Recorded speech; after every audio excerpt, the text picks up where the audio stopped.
Neither can I. Can we hug this play actually? You're the boss.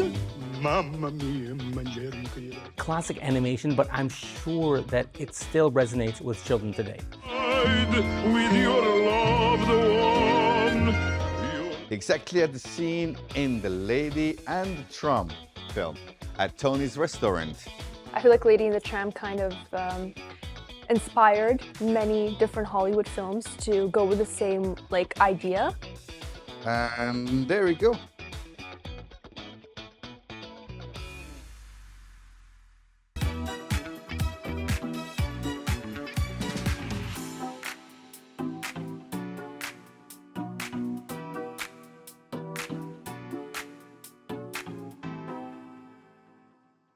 Hello movie lovers and welcome back to another episode of Film and Flavor. I'm Zain Hasan. Hello everyone, I'm Ahmed Zayani. Our film for today is a 1955 American classic romantic comedy animated and produced by Walt Disney Production called The Lady and the Tramp. Wonderful. You know, Zain, I am a huge fan of Disney animation, and Lady and the Tramp is one of my favorite childhood movies. It's a classic animation, but I'm sure that it still resonates with children today. Now, who doesn't love watching those cute animals with large, kind eyes? Lady and the Tramp is about love and sacrifice, bringing together a posh female dog with a homeless stray. Also included are the memorable Siamese troublemaking cats, voiced by Peggy Lee, and the wonderful candlelit scene where the lovable heroes enjoy spaghetti and meatballs, which we'll be tasting today. Yes. Are you a fan of spaghetti and meatballs? Absolutely. I wasn't a fan growing up, but the older I got, for some reason, I started having a lot of kinship towards the dish. I was more of a fan of spaghetti and bolognese. Which is similar. Which is similar, but I think like a nice hearty meatball hits differently. Yes, I think The Lady and the Tramp perfectly represented how it feels like to eat spaghetti and meatballs. I feel like it's better to eat it shared with someone. You think so? Yeah, it is. I think I am too greedy to share it with someone. Well, we can agree to We disagree. can agree to disagree, especially if it's as well animated or well as presented in the film itself. Yeah. Because I don't know about you, but there's something about watching food in a Disney movie that is just so appetizing. It looks so appetizing and so magical, and for some reason the spaghetti just looks 10 times more appetizing. I don't know how to describe it to you. It really is, Yeah. and it all comes back to the iconic candlelit scene, you know, Yes. at Tony's, where Lady and Tramp share that big bowl of spaghetti and meatballs. As the characters serenade them. This is the night, it's a wonderful night, right? Yes, and I mean, it kind of shows you how it can just kind of take you into a whole other realm. Because the Lady and the Tramp, they were so occupied and so overly into the dish itself that they completely lost track of where they were and that they were at a restaurant, they were sharing this with someone else. They completely forgot about that because from their reaction when they were sharing the same string of spaghetti and then they reacted the same way. They're, oh, we both forgot we were here, you know? It kind of describes how it feels like to actually eat spaghetti. Absolutely, and it brings back the notion that food is love. It is, yeah. And they were able to realize this over a bowl of pasta and meat. Yes, it brings together many people from many different parts of the world. And that scene itself is so iconic that Disney themselves decided to immortalize it in the Magic Kingdom. Now, once you enter the Magic Kingdom, one of the first things that you see is Tony's restaurant, which is a replica of the restaurant you see in the movie. And on that menu, they do indeed serve spaghetti and meatballs. Wow, that's cool. That's a really nice fact. It really is cool, and I think it's something that you could share with a loved one, maybe even a friend or whatnot, and relive that moment from the movie. Yes. Get completely lost in the realm of spaghetti and meatballs. Absolutely, absolutely. Now, speaking of that, I mean, there are a lot of these fun scenes in the movie. What would be a highlight for you? Honestly, would I sound basic if I just said this scene? It's an iconic scene. Not at all. Yeah, Not it is an at all. iconic scene, honestly, and I really truly loved it. The music was beautiful. Their reaction was just so adorable, and just the kind of the moment of realization that this is the person you're supposed to spend the rest of your life with, because we kind of reacted the same way. It was really cute to see that represented through dogs, you know? You don't usually see that in films other than Disney films. The night will weave its magic spell. Oh, absolutely. And to me, what I loved is the progression of the relationship. Yes. That lady was presented as this upscale canine, while tramp is, as the name lends to it, is a tramp. Yeah. But he was able to win her over. Like first with like some mocking flirtations, but it just developed from there because they were able to see and resonate with each other. Yeah, yeah. But you know what? This is a film that I think with a lot of people they would call problematic today. Why? Mainly because the Siamese twins that I just mentioned. The Siamese twins. The two cats. Oh, yeah, yeah. And I think that some versions of the movie do omit this, but there is the "We Are Siamese" song. That is problematic. It is problematic Why? because it presents a very stereotypical Asian accent towards these cats. Oh, okay. So there are people that do find that to be a very narrow line to walk on. I mean, that's apropos for that time, I guess, because Disney did have those challenges with Song of the South and whatnot, and they're not exclusive to that because Warner Brothers had the same thing as well. Yeah. But I think we can always watch that in a non-obtrusive way and make our own judgment. Yeah. And as I stand, I do think that this is one of Walt's more underrated films. Yeah, I totally feel like the animation style in that film is just incomparable. Like the way that its simplicity made it so much more authentic. And how I think the only thing you can compare The Lady and the Tramp with is 101 Dalmatians. Close enough. It had a really similar animation to The Lady and the Tramp, but The Lady and the Tramp had such a unique animation. It was 2D, but it was it felt very, very homey, very sweet. Sure. I think I've already expressed to you how much I love 2D animation, so you can tell why I really love this film. I absolutely love 2D animation. I do think that the animation in Lady and the Tramp is more clean than it is in 101 Dalmatians. Yes. But I did like that visual that they had with Very rough 101. and messy. Exactly. I did think that is very unique for Disney. Is, yeah.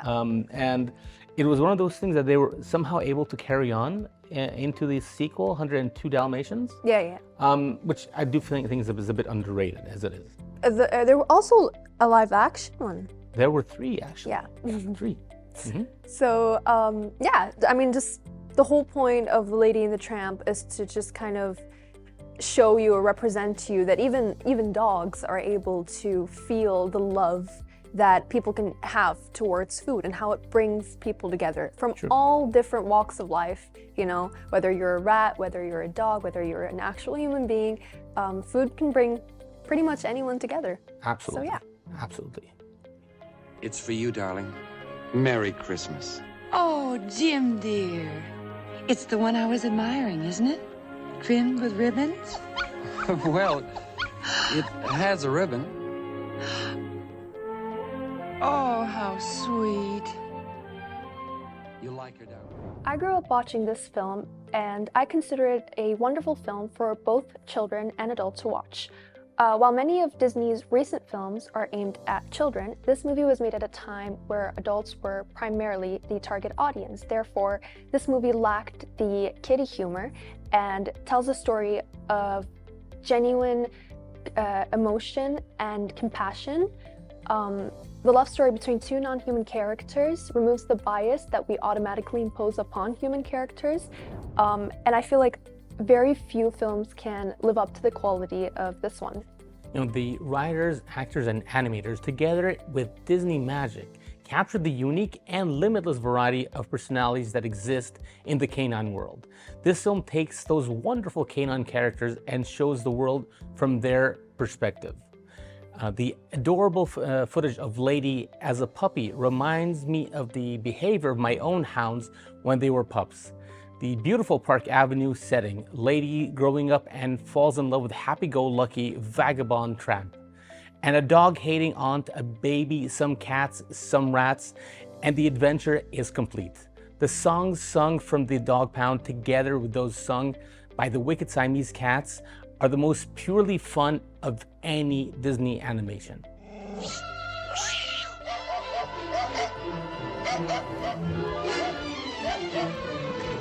In this famous scene, the Lady and the Tramp are seen sharing a plate of spaghetti and meatballs. I've noticed that the use of golden lighting and inviting tones creates a very nostalgic mood.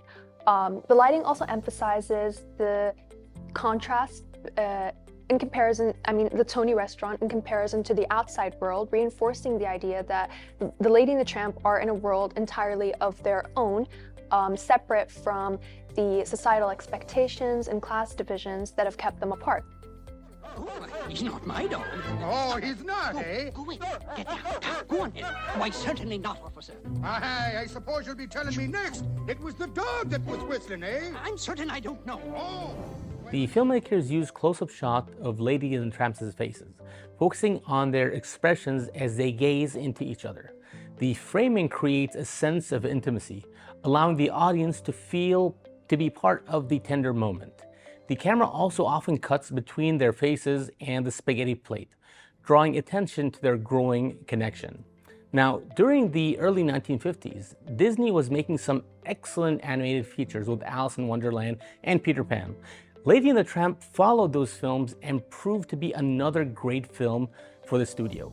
After the very large and fantasy-oriented feel of those two films, Lady and the Tramp moved towards a much more grounded style, with the benefits, which benefits the film as well as Disney's output by adding a little more variety to their work at the time.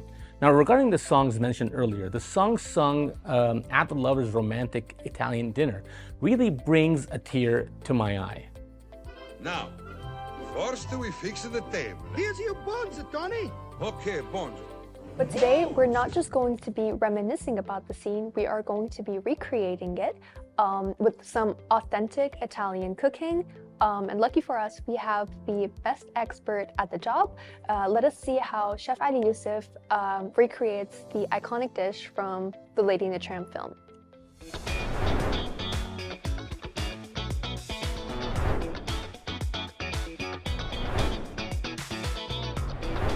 Hey everyone, I'm Chef Ali Yosif once again, and today we're going to make spaghetti and meatballs exactly at the scene in The Lady and the Tramp film at Tony's restaurant. To begin with, let me introduce you to our ingredients. It looks fancy. Then we have minced beef, we've got chopped carrot. I've got everything ready because just we need to get everything done quickly. Breadcrumbs being baked and crushed. And then we have chopped onion, Parmesan cheese that you need it till the end, and then salt and pepper, cinnamon powder, and then you've got virgin olive oil, tomato paste, and celery, bit of milk, and water. You may need water. First step, going to put the breadcrumbs in a bowl, and going to add the milk.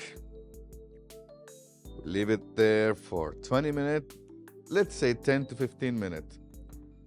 Let it soak and observe all the milk in there. Meanwhile, let me turn this on to preheat the pan. They're almost there. Then we're going to add the minced beef, followed by the cinnamon,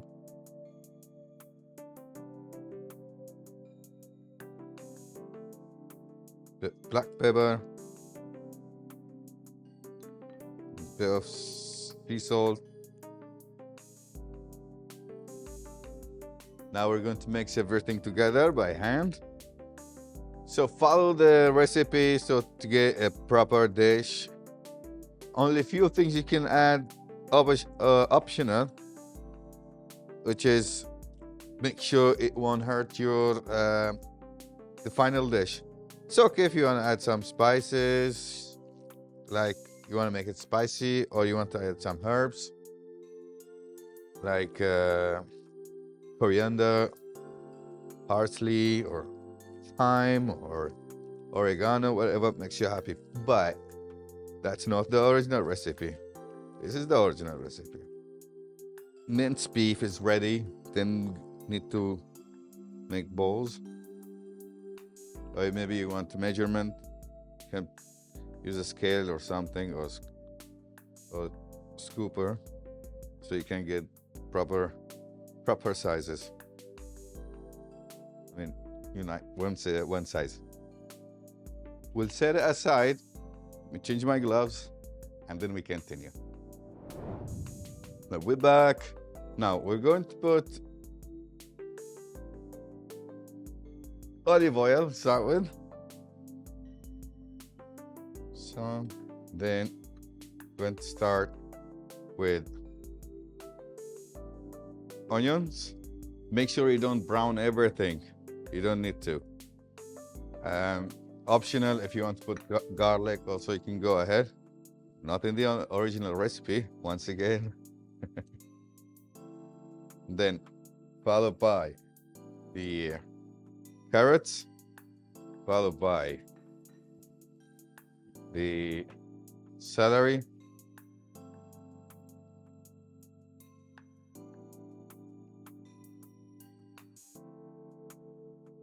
bit of seasoning, salt and pepper,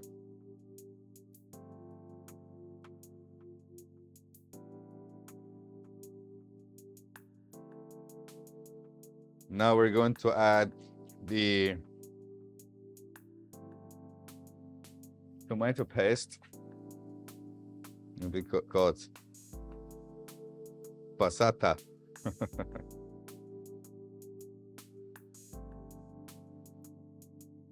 For the thickness, you don't really need to add a lot of water. I just put the water here on the side. It's just an option. Might lead it a little bit, so to get sauce more watery. That's how I like it. You can add more water, depends on how thick you need the sauce. Well, actually, you need to put a little bit more water. Why? Because we're gonna leave it to cook on a slow, because you need to cook it all the way through in. And while that happening, it might get dry. The sauce might get dry. So therefore, we're going to add a bit more of water. Let's bring this to boil, and then we're going to add the meatballs. My sauce is ready. I'm gonna reduce the heat a little bit, and then we're going to add the meatballs in there.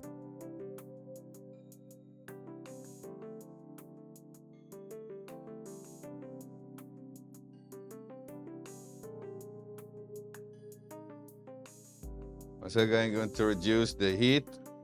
You don't want to burn anything here. We slow cook it and enjoy our cooking. While that's happening in a low heat, I'm going to go and get my spaghetti boiled in a salty water and get back to you. Look at that beautiful color. It smells really, really good actually. Now it's ready. I've got my pastas ready too. Now we're going to plate it. That looks really, really nice. Let me turn that off too. Wow. This really looks good. Bit of sauce. Make people happy. And let's make it looks beautiful. Bit of Parmesan cheese and bit of chopped parsley, give it a bit color, and there we go. This is your spaghetti.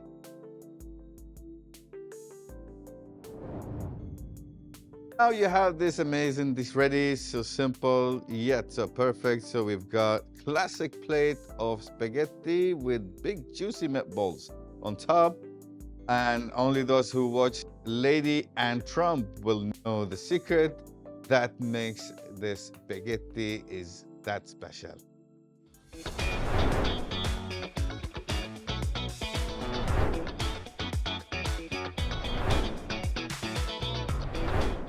Welcome back. Here we have the spaghetti and meatballs. The sauce looks so rich and so flavorful. The meatballs look perfectly seasoned. It's like a hug on a plate, and I honestly can't wait to try it. So let's. Neither can I. Can we hug this plate actually? Or... I don't think it's physically possible. I mean, I'm wearing black, so how badly is it gonna stain, right? Let's give it a try. But tell me, do you eat your spaghetti with just a fork or fork and a knife? A fork. Oh, good. Okay. Good. Right answer. That's psychopath behavior, by the way. You eat it with a knife. You know what? I love that. You can just cut right through the meatball. Yeah. Okay. See? So, and here we go.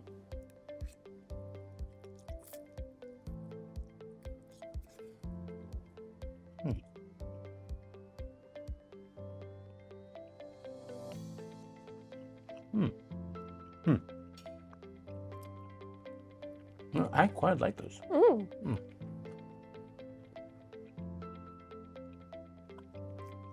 There's just like a blend of flavors, and it all just balances out so well. I think for something like this, it would be very easy to cook meatballs dry. Yeah. But I think they're perfectly juicy. They're very well seasoned. Yes. And they do definitely hit the spot. Like this would be a really cool dish to eat on a cold day. And it'll just warm up your tummy. It is perfect, yes. Like I completely understand why they would fall in love over this shared spaghetti and meatballs. It's like, it's very Italian as well. Like, I don't know, it's just, I've never seen a dish this Italian. I mean, I'm falling in love with it right now. Yeah, me too. And it is a very iconic dish, as it is, right? Yeah, for the film itself. And it created like a whole new genre of like, you know, I don't know if you've noticed this, but I've noticed it with a lot of other movies. I feel like Lady and the Tramp kind of inspired many different Hollywood films to go with the same like idea, where it's like, you know, two characters meet up at a restaurant and kind of bond over food. I've seen that, I think. Can you give me an example? I feel like I've seen it before, but I just I can't recall. But it inspired so many films, and that shows you how important it was to cinema, The Lady and the Tramp. I mean, that happens in a lot of films. Off the top of my head, I'm going to say When Harry Met Sally, where they meet at the deli over like a Reuben sandwich and, and connect with one another. But yeah, there are a lot of meet cutes in rom-com history that have been inspired by Lady and the Tramp. Oh, absolutely. So I think we should applaud Lady and the Tramp for that, because it just created so many cool new scenes, so many cool new movies, so many cool new movie ideas. So it was nice seeing that, you know? And you could say that Walt Disney is a maverick in that sense, right? Yes. Because he was the forefront of a lot of things, whether it's in his films and his theme parks. He is a true innovator in every sense of the word. He is. If we're going to talk about how we used Lady and the Tramp to revolutionize the industry, think about how many movies came before Lady and the Tramp that had these anamorphic animals talking. Snow White. That didn't have the animals were not talking Snow White though. Good point. But if you look at the movies that are released today, almost all of them exclusively featured those kind of animals. Yes. So with something like Lady and the Tramp, as well as different technology that he utilized, like rotoscoping, multi-layered cameras and whatnot, he was able to leave a lasting impact. He did. And like with his imagination, he was able to create a world where animals were able to speak and express their thoughts and feelings. Especially with Lady and the Tramp, a movie like that, it needed a lot of expression, and the whole movie the point of it was to just evoke emotion and to kind of give us a sense that we were there with them, experiencing what they're experiencing. So it was kind of cool to see that expressed in words, not just facial expressions. I want to paraphrase the line that he said during the opening ceremony of Disneyland, where he said, "Today you leave the world of today and enter the world of yesterday, tomorrow, and fantasy." With fantasy being a very big part of that. And that is what he wanted with different mediums that he went through. He wants people to live these fantasies, especially with Lady and the Tramp. And yes, it is a more grounded film, but it does connect with that fantastical element of all our childhood. Yes, it does. And I mean, from The Lady and the Tramp, you can see how much it evolved. And like, as I said earlier, from my point from earlier was that it has inspired so many generations of like good romantic comedies. And I just think that's such a beautiful way of kind of introducing that idea to us, through dogs. It was a really fun way of expressing that. And I think Walt Disney's imagination was just, he didn't know the effect that this movie was going to have on people. It's alive in all of us. It is.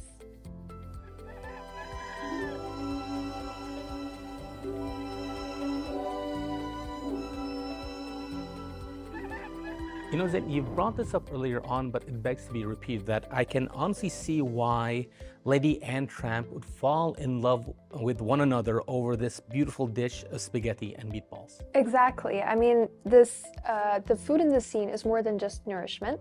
It is a symbol of love and compassion, and the magical moment when you share something so simple but so meaningful with someone. And I have to admit that this plate of spaghetti it just brings us simple joy. And it's not just about the food, it's about the connection. The meal brings them together in this incredibly sweet, funny, and authentic way.